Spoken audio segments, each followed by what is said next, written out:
13장 18절부터 한 절씩 교독하겠습니다. 내가 너희 모두를 가리켜 말하는 것이 아니니라. 나는 내가 택한 자들이 누구인지 알미라. 그러나 내 떡을 먹는 자가 내게 발꿈치를 들었다 한 성경을 응하게 하려는 것이니라. 지금부터 일이 일어나기 전에 미래에게 일러 두면 일이 일어날 때에 내가 그인 줄 너희가 믿게 하려 함이로라.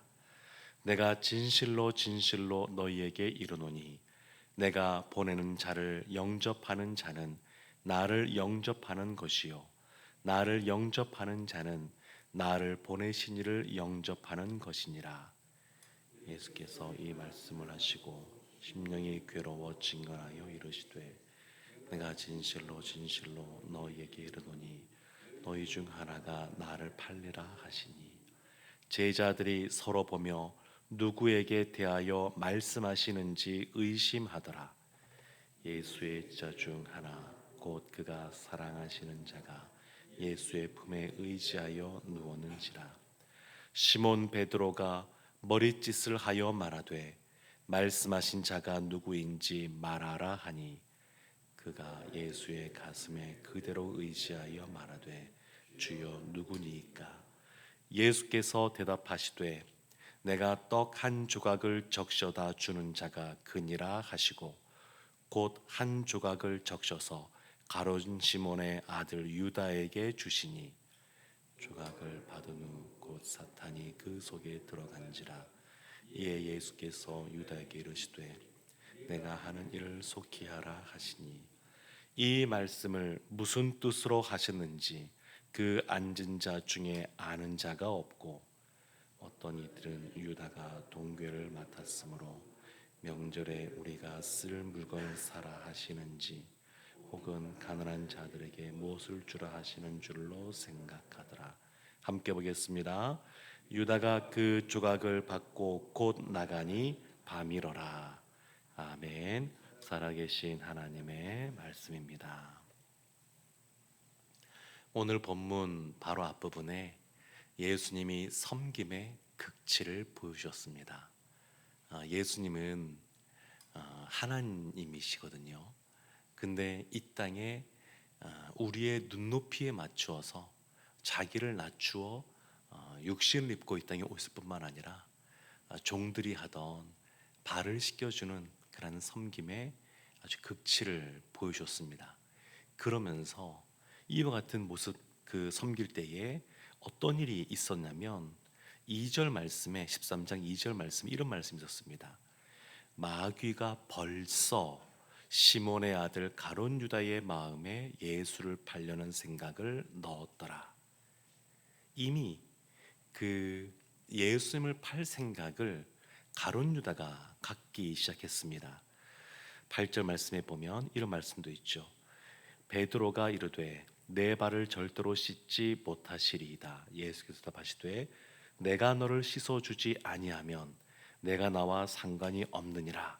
이렇게 말하면서 10절 말씀에 이미 목욕한 자는 발밖에 씻을 필요가 없느니라. 온몸이 깨끗하니라. 너희가 깨끗하나 다는 아니니라. 다는 아니니라. 그러면서 11절 말씀에 이는 자기를 팔 자가 누구인지 아심이라. 그러므로 다는 깨끗하지 아니하다 하시니라. 이미 예수님께서는 예수님을 팔 사람이 누군지 알고 계셨습니다. 알고 계셨어요. 지금 이런 상황 속에서 오늘 말씀이 이어지는 겁니다. 자신을 팔 자가 누군지 알고 있는 상황에서 18절 말씀에 이런 말씀이 이어집니다. 중간 부분에 나는 내가 택한 자들이 누구인지 알미라. 그러나 내 떡을 먹는 자가 내 발꿈치를 들었다 한 성경을 응하게 하려는 것이니라. 내 떡을 먹는 자가 내 발꿈치를 들었다. 이것이 시편에 있는 말씀을 가져오신 것인데요. 시편 41편 9절에 이렇게 말하고 있습니다. 내가 신뢰하여 내 떡을 나눠 먹던 나의 가까운 친구도 나를 대적하여 그의 발꿈치를 들었나이다. 지금 배신에 대해서 말하고 있는데 그 배신한 자가 누구냐? 신뢰하여 떡을 나눠 먹던 가까운 친구, 이렇게 말하고 있습니다. 그 말은 지금 가룟 유다가 예수님의 신뢰를 받고 있었고 가까이 있었던 사람이다라는 것을 말하고 있습니다. 가룟 유다는 예수님과 가까이 있었습니다. 가까이. 그 말씀이 오늘 말씀에서 계속해서 일어납니다. 계속해서 나옵니다. 근데 예수님께서 19절 말씀 보면 이 일이 일어나기 전에 미리 알려두는 것은 내가 그인 줄 너희로 믿게 하려 함이로라.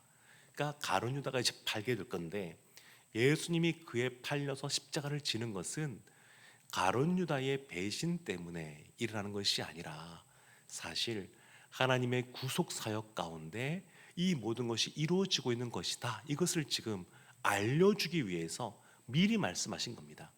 제자들이 혹시 오해할까 봐. 그러니까 지금 하나님의 구속 그 사역 가운데 예수님께서 그 길을 걸어가고 계신 것이다. 이것을 지금 알려주고 있습니다. 이 모든 것을 예수님이 아셨지만 21절 말씀에 보면 예수께서 이 말씀을 하시고 심령이 괴로워 증언하여 이르시되, 심령이 괴로워. 예수님이 택하시고 3년 동안 동고동락했던 그 가룟 유다가 예수님을 팔려는 마음을 가진 것을 아시고 심령이 괴로우셨습니다. 괴로우셨어요. 그러면서 분명하게 또 말씀하시죠. 내가 진실로 진실로 너에게 이르노니 너희 중 하나가 나를 팔리라. 너희 중 하나가 나를 팔리라. 지금 이 말씀을 다른 제자들도 듣고 있지만 이미 예수를 팔 생각을 가진 가룟 유다도 듣고 있습니다. 예수님이 가룟 유다에게 말씀하고 있는 겁니다. 나를, 이 중에 한 사람이 날 판다. 가룟 유다 그걸 알고 있지 않았겠습니까? 그 제자들이 서로를 의심하지만 그 중에 23절 보면 이 가룟 유다와 대조적인 인물이 또 하나 등장하게 되는데 예수의 제자 중 하나 곧 그가 사랑하시는 자, 이 사랑하시는 자가 요한복음을 쓴 사도 요한이죠. 그 사랑하시는 자가 예수의 품에 의자에 누웠는지라. 유대인들은 먹는데 이렇게 옆으로 기대 가지고 이렇게 먹고 하니까 성만찬하면서 그런 시간을 가졌으니까 예수님 품에 안겨 있었습니다. 요한이 가장 제들 중에서 늦게까지 살아있게 되는데 이 요한의 이때 그래서 나이가 예수님을 따라다닐 때 이 나이가 아마 10대가 아니었을까 그렇게들 많이 봅니다. 청소년 시기 때 예수님께 불을 받은 걸로 많이들 봅니다. 그래서 그 예수님 품에 안겨서 사랑받는 자의 모습을 보여주는데 베드로가 머리짓으로 묻죠. 이게 의사를 전달합니다. 예수님께서 말씀하신 누군지 물어봐라. 그래서 그 최후의 만찬 그 그림도 보게 되면 이 베드로가 좀 떨어져 있어서 머리짓하는 그런 느낌의 그런 그림도 볼 수가 있습니다. 그랬더니 요한이 묻습니다. 주여 누구니까? 그랬더니 예수님이 보다 분명하게 말씀하십니다. 나를 팔 자가 있는데 26절 말씀에 보면 내가 떡 한 조각을 적셔다 주는 자가 그니라. 그러면서 옆에 있는 가룟 유다에게 이것을 건네줍니다. 한 조각을 적셔서. 그러니까 가룟 유다가 12명의 제자 중에서 예수님 어디에 앉아 있느냐? 옆자리에 앉았던 얘기입니다. 가까운 자리에.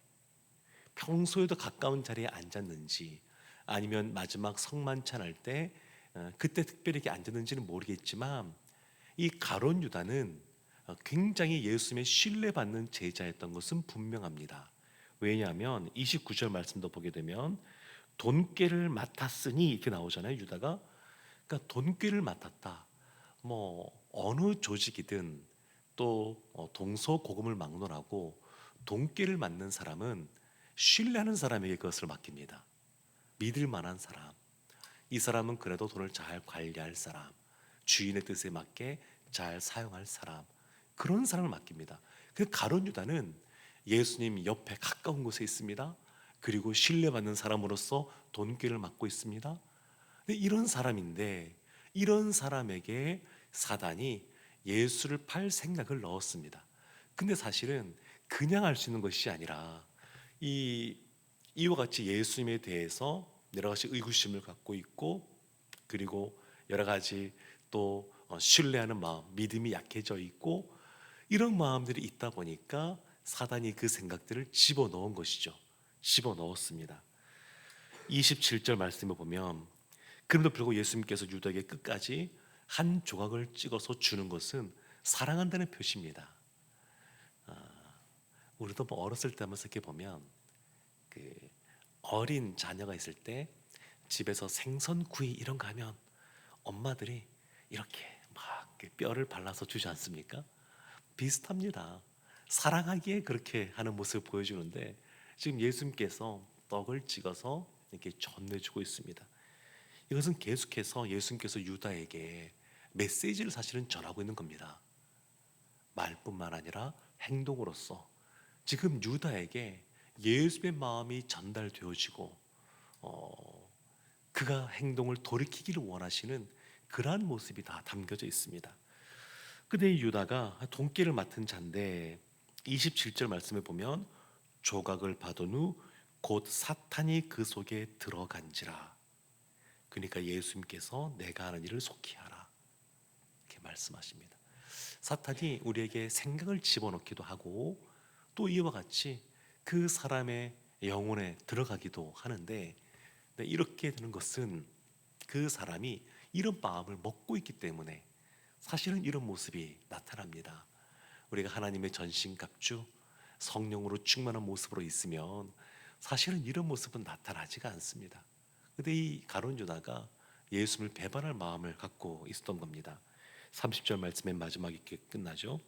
유다가 그 조각을 받고 곧 나가니 밤이러라. 곧 나가니 밤이러라. 지금 요한이 밤이러라 이렇게 쓰고 있는데, 이것이 그냥 물리적인 시간, 이 시간이 저녁이 되어서 밤이 되었다는 의미도 있겠지만, 사실은 그것보다 더 깊은 의미가 있습니다.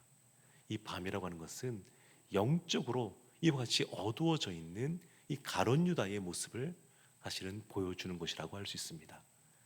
곧 나가니 밤이러라.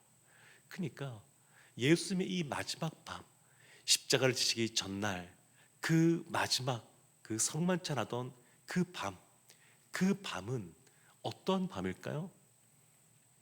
예전에 어떤 배우가 시상식에서 아름다운 밤이에요 그러는데, 이 밤은 아름다운 밤일까요? 아니면 예수를 팔 생각에 그렇게 행동하는 추악한 밤이라고 볼 수 있을까요? 가룟 유다의 입장에서 보게 되면 이 밤은 아주 추악한 그런 밤이라고 할 수 있죠. 추악한 밤입니다. 그래서 예수님께서 계속해서 돌이키라고 이와 같은 기회들을 주고 있습니다. 시몬 베드로가 이후에 예수님을 3번 부인하지만 예수님이 하셨던 말씀이 기억나면서 회개하고 돌아옵니다. 지금 이 가룟 유다에게 예수님께서 회개할 기회를 주고 계신 겁니다. 회개해라, 회개해라. 생각해 보면 우리도 예배 시간에, 주일날 그 예배 시간에 앞부분에 회개와 사죄의 기도를 하지 않습니까? 하나님 앞에 우리를 돌이켜보고 우리가 하나님 앞에서 잘못한 것이 무엇이는지 돌아보는 것은 굉장히 중요하고 우리의 신앙생활에 유익합니다. 근데 생각보다 뭐 우리 교회가 하는 게 아니라 한국 교회 전반적으로 보면 어느 순간 회개를 외치는 메시지는 많이 사라져가고, 성도들도 회개의 그런 말들보다는 나를 좀 위로해주고 격려해주고 또 좀 힘도 주고, 그런 메시지에 더 마음을 기울이는 그런 경향이 사실은 많이 나타나고 있습니다. 근데 예수님께서는 지금 가룟 유다에게 지금 말로써 행동으로써 회개하고 돌이킬 것에 대해서 계속 촉구하고 계십니다. 이런 말들 하나하나가, 내가 하는 일을 속히 하라, 이런 말들 하나하나가 예수님께서 다 알고 있다는 것을 지금 가룟 유다에게 말씀하고 있는 겁니다. 그러니까 이런 말을 들을 때 마음의 찔림을 받고 돌이켜야 되는데, 가룟 유다가 끝끝내 돌이키질 않았습니다. 그래서 가룟 유다의 그러한 삶을 보게 되면, 그 입장에서 보게 되면 이 밤은 진짜 이렇게 추악한 밤일 수가 없습니다. 그렇지만 이 밤이 하나님의 구속사의 그 흐름 속에서 이와 같은 시간들이 지나고 있다는 것을 생각하게 되면 꼭 그렇게 그냥 우리가 부정적으로만 볼 것은 아닌 것 같습니다. 예수님 품 안에 안겨 있었던 그 사도 요한, 이 요한복음을 쓴 요한도 보게 되면 물론 그도 도망쳤다가 다시 오게 되지만 그런 시간들을 보내지만 끝까지 요한 일서를 보게 되면 하나님의 그 사랑하심에 대하여, 사랑의 하나님에 대하여 강조하고 있고, 그 예수 그리스도를 그냥 눈으로 보고 손으로 만진 바 되고 그런 복음에 대해서 늘 가르치는 것을 보게 되면 이 밤이 뒤돌아보면 아름다운 밤일 수도 있습니다. 예수님이 심령이 괴로워하시고, 그리고 이제 이 이후에 겟세마네 동산에 가셔서 땀방울이 핏방울이 될 만큼 그렇게 간절히 기도하는 시간들을 보내지만, 그러나 시간이 지난 다음에 돌이켜보면 그 모든 시간들을 통해서 예수님께서 십자가에서 돌아가실 뿐만 아니라 부활하심으로 예수 믿는 모든 사람들이 구원을 얻는 그러한 길을 여신 것을 생각해 보면 이 밤이 마냥 그렇게 부정적으로만 볼 수 있는 그런 밤은 아닌 것 같습니다. 사랑하는 성도 여러분, 오늘 이 새벽에 주님 앞에 나갈 때 예수님의 이와 같은 회개하고 돌이키라고 하는 사랑의 음성을 우리도 듣기를 원합니다. 그리고 예수님의 그 십자가의 길을 생각하면서 가룟 유다와 같은 길을 걸어가는 사람들이 아니라 늘 주님 앞에 돌이켰던 시몬 베드로 같은, 또 주님의 사랑하는 그러한 제자 요한과 같은 그러한 모습으로 살아가는 우리가 되기를 다시 한 번 더 다짐하는 시간 되기를 원합니다. 이 새벽에 이 말씀 붙잡고 십자가의 주님을 만나는 우리 모두가 되기를 주님의 이름으로 축원합니다.